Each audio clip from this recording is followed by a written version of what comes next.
Everyone, welcome to my channel. आओ करो तैयारी में आप लोगों का बहुत बहुत स्वागत है। हमारी एनसीईआरटी की सीरीज़ चल रही है जिसमें आज हमारा 3rd चैप्टर स्टार्ट होगा, भोजन संग्रह से उत्पादन तक। तो इसके पहले आप जो 2 चैप्टर्स को देखना चाहते हैं उन 2 चैप्टर्स के लिए आपको हमको वीडियो में दिए गए डिस्क्रिप्शन लिंक से आप उनको देख सकते हैं। तो चलिए आज हम स्टार्ट करते हैं हमारा 3rd चैप्टर, भोजन संग्रह से उत्पादन तक। तो 3rd चैप्टर है, इसमें नैनियों का भोजन। आज नैनियो अपना पसंदीदा खाना खा रही थी। उसका पसंदीदा खाना क्या था? चावल, स्क्वाश, कद्दू, बीन्स और गोश्त। स्क्वाश, कद्दू और बीन्स उसकी नानी ने अपने घर के पिछवाड़े के छोटे से बगीचे में ही उगाया था। खाते खाते नैनियों को पिछले दिनों अपनी स्कूल की तरफ से की गई यात्रा के दौरान मध्य प्रदेश में खाने की याद आ गई। वह कितना मसालेदार था, पर वह ऐसा क्यों था? उसके मन में सवाल उठने लगे। तो हम चलिए देखते हैं कि इस चैप्टर में हमें जो भिन्न भिन्न प्रकार के भोजन होते हैं, अलग अलग जगहों के अलग अलग भोजन होते हैं, उनके बारे में जानकारी मिलेगी।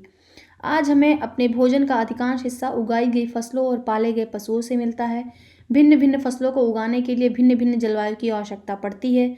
जैसे धान की खेती के लिए गेहूं या जौ की तुलना में ज़्यादा पानी की ज़रूरत पड़ती है। इसलिए हमें देखते हैं कि किसान विशेष फसल विशेष क्षेत्रों में ही उगाते हैं।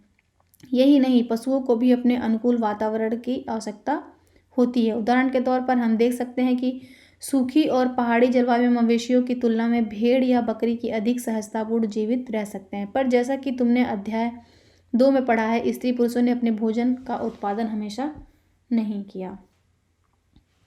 खेती और पशुपालन की शुरुआत। अध्याय 2 में हमने पढ़ा कि दुनिया की जलवायु बदलती रही है, साथ ही लोग जिन वनस्पति और पशुओं का भोजन के रूप में इस्तेमाल करते थे वे भी बदलते रहे। लोगों का ध्यान कुछ बातों की ओर गया, जैसे खाने योग्य वनस्पतियाँ कहाँ कहाँ मिल सकती हैं, बीज कैसे अपनी डंठल से टूटकर गिरते हैं, गिरे बीजों का अंकुरण, उनसे पौधों का निकलना आदि। यानी अभी हमने पीछे चैप्टर में पढ़ा कि जो 12,000 साल पहले जलवायु का परिवर्तन हुआ, तो जलवायु परिवर्तन के दौरान क्या हुआ? बड़ी बड़ी घासें उगी। इन घासों के उगने से वहाँ पे जानवर आए, बारहसिंगा, हिरण, भेड़, सूअर, ये सब जानवर आए और उनका शिकार करने के लिए मानव आया। तो मानव ने फिर क्या किया? वहाँ पे देखा कि कैसे फसलों की बुआई होती है, कैसे उनके बीज पक रहे हैं, किस मौसम में झड़ रहे हैं। तो ये सारी जानकारी वो वहाँ से इकट्ठा करते गए। इसी तरह उन्होंने पौधों की देखभाल करनी शुरू कर दी होगी। चिड़ियों और जानवरों से पौधों की सुरक्षा की होगी ताकि वे ठीक से बढ़ सके और उनके बीज पक सकें। इस प्रकार धीरे धीरे वे कृषक बन गए। अब पहली बार यहाँ पे कृषक शब्द आ रहा है। इसी तरह लोगों ने अपने घरों के आसपास चारा रखकर जानवरों को आकर्षित कर उन्हें पालतू बनाया होगा। सबसे पहले जिस जंगली जानवर को पालतू बनाया गया वह कुत्ते का पूर्वज था, जंगली कुत्ते का। यानी क्वेश्चन आपका पूछता सबसे पहले किसे पालतू बनाया गया? तो कुत्ते का जंगली पूर्वज। धीरे धीरे लोग भेड़, बकरी, गाय, सूअर जैसे जानवरों को अपने घरों के नज़दीक आने को उत्साहित करने लगे। ऐसे जानवर झुंड में रहते थे, ज़्यादातर घास खाते थे। अक्सर लोग अन्य जंगली जानवरों के आक्रमण से इनकी सुरक्षा किया करते थे और इसी तरह से धीरे धीरे वो क्या बन गए? पशुपालक बन गए। कृषक बने, फिर पशुपालक बने। क्या तुम बता सकती हो कि सबसे पहले कुत्तों को ही क्यों पालतू बनाया गया था? सोचिए, सबसे पहले कुत्ते को क्यों पालतू बनाया गया था? देखिए, बसने की प्रक्रिया देख लेते हैं। लोगों द्वारा पौधे उगाने और जानवरों की देखभाल करने को ही बसने की प्रक्रिया कहते हैं। यानी जहाँ पे लोग पौधे उगा रहे हैं, जानवरों की देखभाल कर रहे हैं, उन्हीं को ही बसने की प्रक्रिया नाम दिया गया है। अपनाए गए ये पौधे तथा जानवर अक्सर जंगली पौधों तथा जानवरों से भिन्न होते हैं। इनकी वजह यह है कि बसने की प्रक्रिया की दिशा में अपनाए गए पौधे या जानवरों का लोग चयन करते हैं। उदाहरण के तौर पर लोग उन्हीं पौधों तथा जानवरों का चयन करते हैं जिनके बीमार होने की संभावना कम हो। यही नहीं, लोग उन्हीं पौधों को चुनते हैं जिनसे बड़े दाने वाला अनाज पैदा होता है, साथ ही जिनकी मजबूत डंठल अनाज के पके दाने के भार को संभाल सके। ऐसे पौधों के बीजों को संभाल कर रखा जा सकता है ताकि फिर से उगाने के लिए उनके गुण सुरक्षित कर सकें। उन्हीं जानवरों को आगे प्रजनन के लिए चुना जाता है जो आमतौर पर अहिंसक होते हैं। इसलिए हम देखते हैं कि पाले गए जानवर तथा कृषि के लिए अपनाए गए पौधे जंगली जंगली जानवरों तथा पौधों से धीरे धीरे भिन्न होते गए। मिसाल के तौर पर जंगली जानवरों की तुलना में पालतू जानवरों के दांत और सींग छोटे होते हैं। यानी जो जंगली जानवर होते हैं और जो पालतू जानवर होते हैं उनमें क्या अंतर होता है? उनके दांत और सींग क्या होते हैं? छोटे होते हैं। किसके? पालतू वाले के। इन दांतों को देखो, ये देखिए जो दांत दिख रहे हैं आपको, एक ये दांत दिख रहा है, एक ये दिख रहा है। इनमें कौन से जंगली सूअर का है और कौन सा पालतू? तो ये देखिए ये छोटा दिख रहा है तो ये पालतू का होगा, ये बड़ा दिख रहा है तो ये जंगली का होगा। बसने की प्रक्रिया पूरी दुनिया में धीरे धीरे चलती रही। यह करीब 12,000 साल पहले शुरू हुई थी। वास्तव में आज हम जो भोजन करते हैं वे इसी बसने की प्रक्रिया की वजह से है। कृषि के लिए अपनाई गई सबसे प्राचीन फसलों में गेहूं तथा जौ आते हैं। उसी तरह सबसे पहले पालतू बनाए गए जानवर कुत्ते के बाद भेड़ और बकरी आते हैं। यानी सबसे पहले कुत्ते को बनाया, उसके बाद फिर भेड़ बकरी को बनाया। एक नवीन जीवन शैली। तुम किसी पौधे के बीज को बो कर देखो, तुम पाओगे कि इसे विकसित होने में कुछ वक्त लगता है। इसमें कुछ दिन, महीने या फिर साल लग सकता है। इसलिए जब लोगों ने पौधों को उगाने लगे तो उनकी देखभाल करने के लिए उन्हें एक ही जगह पर लंबे समय तक रहना पड़ता था। बीज बोने से लेकर फसलों के पकने तक सिंचाई करने, खरपतवार हटाने, जानवरों और चिड़ियों की सुरक्षा करने जैसे बहुत से काम शामिल थे। कटाई के बाद अनाज का उपयोग बहुत संभाल कर करना पड़ता था। अनाज को भोजन और बीज दोनों ही रूपों में बचा कर रखना आवश्यक था, इसलिए लोगों को इसके भंडारण की बात सोचनी पड़ी। यानी अब यहाँ पे क्या शब्द आ गया? भंडारण। बहुत से इलाकों में लोगों ने बड़े बड़े बर्तन बनाए, टोकरियाँ बुनी या फिर जमीन में गड्ढा खोदा। क्या तुम्हें लगता है कि शिकारी या भोजन संग्रह करने वाले बर्तन बनाते हैं, उनका प्रयोग करते होंगे? अपने जवाब का कारण बताओ। जानवर चलते फिरते खाद्य भंडार। जानवर बच्चे देते हैं जिनसे उनकी संख्या बढ़ती है। अगर जानवरों की देखभाल की जाए तो उनकी संख्या तो बढ़ती ही है, साथ ही उनसे दूध भी प्राप्त हो सकता है जो भोजन का एक अच्छा स्रोत है। यही नहीं, जानवरों से हमें मांस भी मिलता है। दूसरे शब्दों में पशु पालन भोजन के भंडारण का ही एक तरीका है। जैसे हम लोग अनाजों को इकट्ठा करके भंडारण करते हैं, ऐसे जो हम पशुओं को पालते हैं उनको भी भंडारण कहा जाता है। भोजन के अतिरिक्त जानवरों से और क्या क्या मिलता है? आज जानवरों का उपयोग किस लिए होता है बताइए? भोजन के अतिरिक्त सोचिए अपने दिमाग में क्या क्या यूज कर सकते हैं। और आरंभिक कृषकों और पशुपालकों के बारे में पता करें। मानचित्र 2 को देखो। क्या तुम्हें कई नीले वर्ग दिख रहे हैं? इनका पता है? इनमें से प्रत्येक बिंदु उस जगह को दर्शाता है जहां पुरातत्वविदों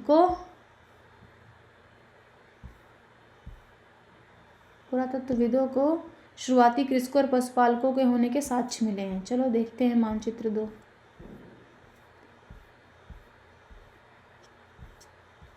मानचित्र 2 देखते हैं, एक सेकेंड।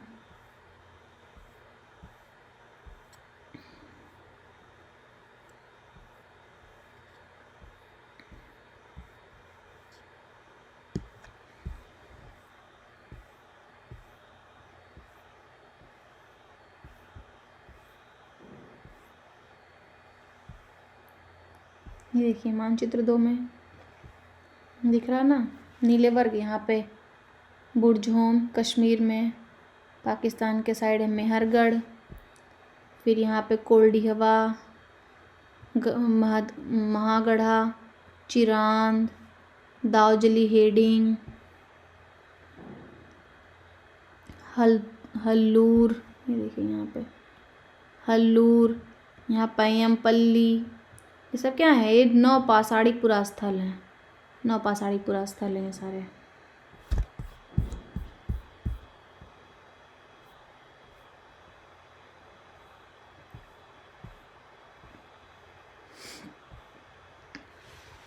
वहाँ पे क्या है?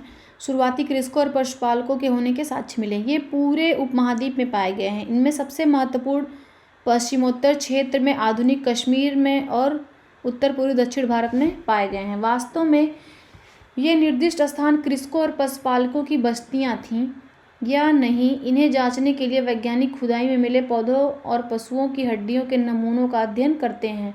इनमें से सबसे रोचक जले हुए अनाज के दानों के अवशेष हैं। ऐसा लगता है कि ये गलती से या फिर जानबूझकर जल गए होंगे। वैज्ञानिक इन अनाज के दानों की पहचान कर सकते हैं। इस तरह हमें पता चलता है कि उस उपमहाद्वीप के विभिन्न भागों में बहुत सारी फसलें उगाई जाती रही होंगी। वैज्ञानिक विभिन्न जानवरों की हड्डियों की भी पहचान कर सकते हैं। नीचे की तालिका में तुम यह जान सकते हो कि कहाँ कहाँ अनाजों और पालतू जानवरों की हड्डियों के अवशेष मिले हैं।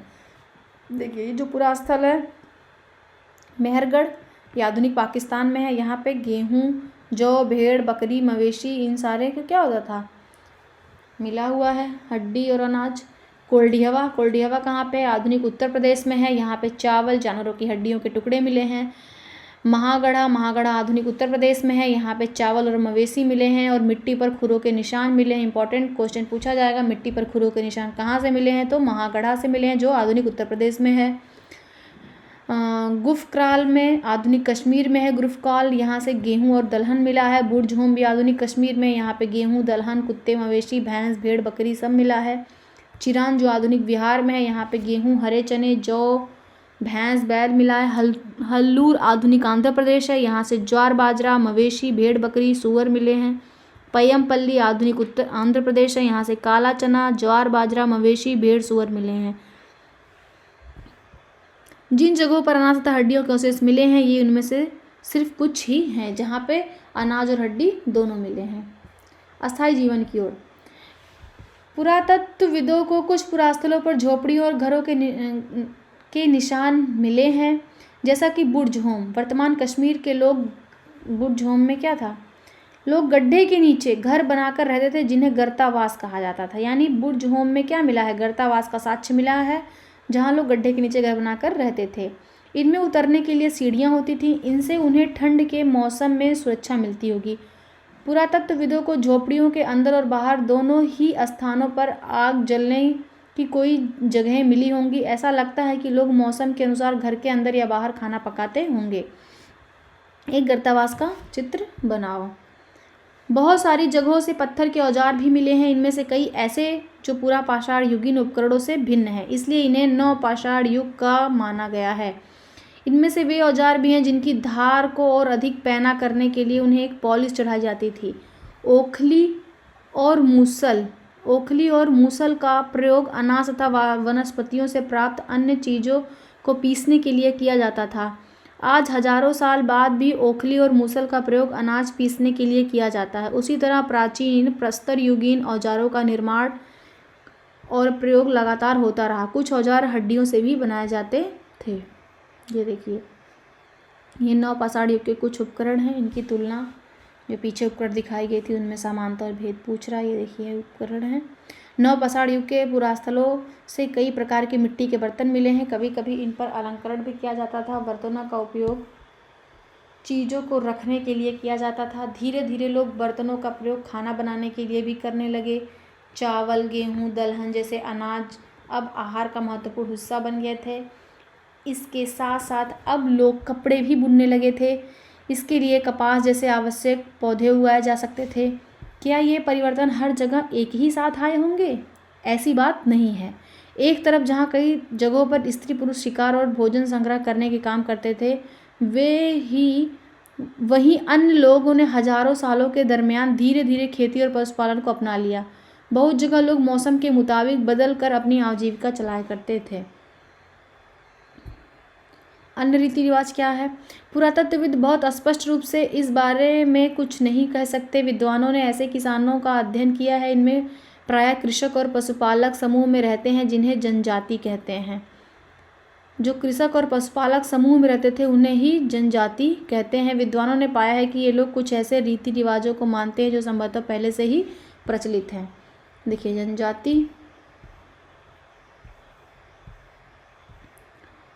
जनजाति प्राय जनजाति के लोग छोटी छोटी बस्तियों में रहते हैं। ज़्यादातर परिवार एक दूसरे से संबंधित होते हैं और इस तरह से परिवारों के समूह मिलकर एक जनजाति का निर्माण करते हैं। जनजाति के सदस्य शिकार, भोजन संग्रह, खेती, पशुपालन, मछली पकड़ना जैसे पेशे अपनाते हैं। अक्सर महिलाएं खेती का सारा काम करती हैं। इनमें ज़मीन तैयार कर बीज बोने, पौधों की देखभाल करने से लेकर फसल काटने तक का सारा काम शामिल है। बच्चे पौधों की देखभाल करते हैं और चिड़ियों और जानवरों को दूर भगाते हैं ताकि वे पौधों और फसलों को नुकसान न पहुंचाएं। महिलाएं फसल दांवकर अनाज कूटती पीसती हैं। पुरुष आमतौर पर पशुओं के बड़े बड़े झुंडों को चराते हैं, जबकि बच्चे छोटे झुंडों को। यहाँ जानवरों को सफाई तथा दूध निकालने का काम स्त्री पुरुष दोनों मिलकर करते हैं। उसी तरह दोनों मिलकर बर्तन बनाने, टोकरियाँ बुनने, औजार तथा झोपड़ियाँ बनाने का काम भी साथ साथ करते हैं। गाना, नाच और घरों में सजावट भी उनकी ज़िंदगी का एक अहम हिस्सा है। कुछ व्यक्तियों को नेता मान लिया जाता है। वे अनुभवी वृद्ध व्यक्ति, नौजवान योद्धा या फिर पुरोहित हो सकते हैं। वयस्क महिलाओं को भी उनके ज्ञान तथा अनुभव के लिए विशिष्ट सम्मान दिया जाता है। जनजातियों की सांस्कृतिक परंपराएं बहुत समृद्ध तथा विशिष्ट होती हैं। इनमें उनकी भाषाएं, संगीत, कहानियाँ, चित्रकारी भी शामिल हैं। उनके अपने देवी देवता होते हैं। जमीन, जंगल, घास के मैदान, पानी पूरे कुनबे की संपत्ति मानी जाती है, जिनका उपयोग सभी एक साथ करते हैं। इनमें गरीब और अमीर के बीच कोई खास अंतर नहीं होता था। इसलिए जनजातीय समाज अन्य समाजों से भिन्न होते हैं। वह अन्य समाजों के बारे में तुम आगे पढ़ोगी। यानी जनजाति देख रहे हैं एक प्रकार से जो आज का समाज है उससे तो वो बेटर ही है। पुरुषों द्वारा किया जाने वाले कामों की सूची बनाओ और महिलाएं क्या क्या काम करती थी इसकी बनानी है। कौन से ऐसे काम है जो स्त्री और पुरुष दोनों करते थे। अब हम एक सूक्ष्म निरीक्षण करेंगे। यहाँ पे है मेहरगढ़ में जीवन मृत्यु। मेहरगढ़ मानचित्र 2 में हमने मेहरगढ़ देखा है। अब मेहरगढ़ में देखते हैं। यह ईरान जाने वाले सबसे महत्वपूर्ण रास्ते बोलन दर्रे के पास एक हरा भरा समतल स्थान है। मेहरगढ़ संभवतः वह स्थान है जहाँ स्त्री और पुरुषों ने इलाके में सबसे पहले गेहूं और जौ उपजाना और भेड़ बकरी पालना सीखा। वो स्थान कहाँ है? मेहरगढ़ है। यहाँ खुदाई के सबसे पहले के स्तरों से पुरातत्वविदों को विभिन्न प्रकार के जानवरों की हड्डियाँ मिली हैं। इनमें हिरण और सूअर जैसे जंगली जानवरों की हड्डियाँ भी शामिल हैं। उसके सब बाद के स्तरों में भेड़ और बकरियों की हड्डियाँ ज़्यादा मिली हैं। उसके ऊपर ज़्यादातर मवेशियों की हड्डियाँ मिली हैं और ऐसा लगता है कि ये लोग मवेशियों को पालने लगे थे। मेहरगढ़ में इसके अलावा चौकों और तथा आयताकार घरों के अवशेष भी मिले हैं। प्रत्येक घर में 4 या उससे ज़्यादा कमरे हैं, जिनमें कुछ संभवतः भंडारण के काम आते होंगे। सारे कहाँ से मिले हैं? मेहरगढ़ से। मृत्यु के बाद सामान्यतः मृतक के सगे संबंधी उसके प्रति सम्मान जताते हैं। लोगों की आस्था है कि मृत्यु के बाद भी जीवन होता है, इसलिए कब्रों में मृतकों के साथ कुछ सामान भी रखे जाते थे। मेहरगढ़ में ऐसी कई कब्रें मिली हैं। एक कब्र में एक मृतक के साथ एक बकरी को भी दफनाया गया है। संभवतः इसे परलोक में मृतक को खाने के लिए रखा जाता है। ऐसा उन लोग का मानना था कि मृतक मरने के बाद उन चीज़ों को खाएगा पिएगा तो ऐसे दफना दिया जाता था। देखिए ये मेहरगढ़ के एक कब्र की चित्र है। यहाँ पे क्या तुम बकरी के कंकाल को पहचान सकते हो? ये देखिए यहाँ पे ये बकरी है, ये जो मृतक है ये मृतक का है। यहाँ पे ये बकरी इसको दफना दिया गया है। मेहरगढ़ के घर का चित्र। मेहरगढ़ के घर शायद ऐसे दिखते हो तुम जिस घर में रहते हो उसके साथ इस घर की क्या समानता। देखिए ये मेहरगढ़ का घर है, इसको आप देख सकते हैं। कमरे इससे अपने घर की तुलना करिए।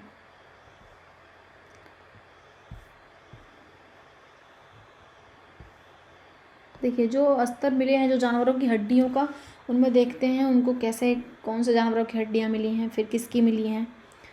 तो जब पुरातत्वविद किसी जगह की खुदाई करते हैं तो वे कैसे समझते हैं कि कौन से स्तर पहले के हैं और कौन से बाद के हैं। इस चित्र को देखो। मान लो लोगों ने सबसे पहले समतल भूमि 4 पर रहना शुरू किया। यहाँ पे आमतौर पर लोग जहाँ रहते हैं घर टूटने पर दोबारा वहीं घर बना लेते हैं। टूटे फूटे सामान और कूड़ा करकट भी घरों के आसपास जमा करते हैं। इन कारणों से बस्ती की ज़मीन धीरे धीरे क्या होती है? ऊंची होती जाती है और फिर सैकड़ों सालों के बाद वहाँ एक टीला बन जाता है। इसलिए जब टीले की खुदाई की जाती है तो उसका सबसे निचला स्तर सबसे पुराना होता है और जो सबसे ऊपर का होता है ये सबसे नया होगा, ये सबसे पुराना होगा।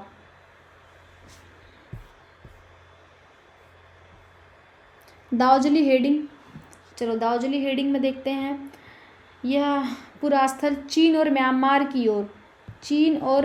की ओर जाने वाले रास्ते में ब्रह्मपुत्र की घाटी की एक पहाड़ी पर है। यहाँ खरल व मूसल जैसे पत्थरों का उपकरण मिले हैं। खरल और मूसल कहाँ से मिले हैं? दाऊजली हेडिंग से मिले हैं। इनसे पता चलता है कि यहाँ लोग भोजन के लिए अनाज उगाते थे। साथ ही यहाँ जेडाइट पत्थर भी मिला है। संभवतः यह पत्थर चीन से आया होगा। इसके अतिरिक्त इस पुरास्थल में काष्ठास्म मतलब अति प्राचीन लकड़ी जो सख्त होकर पत्थर बन गई है के औजार और बर्तन भी मिले हैं। अन्यत्र देखते हैं, हर चैप्टर के लास्ट में एक अन्यत्र दिया रहता है, उसमें देखते हैं। एटलस में कह रहा है तुर्की ढूंढो। नवपाषाण युग के सबसे प्रसिद्ध पुरास्थलों में एक चाताल युग तुर्की में है। यहाँ दूर दराज स्थानों से कई चीज़ें लाई जाती थी और इनका उपयोग किया जाता था, जैसे सीरिया से लाया गया एक चमकदार पत्थर, लाल सागर की कौड़ियाँ, भूमध्य सागर की सीपियाँ। ध्यान रहे कि उस समय पहिए वाले वाहन का विकास नहीं हुआ था। लोग सामान खुद या जानवरों की पीठ पर लाद कर ले जाया करते थे। पूछ रहा है बताओ कौड़ियों और सीपियों का क्या उपयोग होता रहा होगा उस टाइम पे। उपयोगी शब्द हैं जैसे कृषक, पशुपालक। उपयोगी शब्द हैं कृषक, पशुपालक, नवपाषाण युग, बर्तन, जनजाति, गांव, घर, कब्र। कल्पना करो अगर तुम्हारे पास ज़मीन का एक छोटा सा टुकड़ा हो तो तुम उसमें कौन सी फसल उगाओगी, बीज कहाँ से मिलेंगे, तुम उन्हें कैसे बोओगी, अपने पौधों की देखभाल तुम कैसे करोगी और कैसे यह समझोगी कि क्या फसल काटने लायक हो गई है। कुछ महत्वपूर्ण तिथियां हैं। बसने की प्रक्रिया कब आरंभ हुई? 12,000 साल पहले आरंभ हुई। मेहरगढ़ में बस्ती का आरंभ कब हुआ? 8,000 साल पहले मेहरगढ़ में बस्ती का आरंभ स्टार्ट हुआ। तो ये चैप्टर आपका फिनिश हो। अगले चैप्टर के लिए आपको अगले वीडियो हमारा देखना पड़ेगा। तब तक के लिए बाय बाय, थैंक यू। अगर आपको वीडियो पसंद आ रहा है तो चैनल को लाइक करें, शेयर करें एंड सब्सक्राइब करें।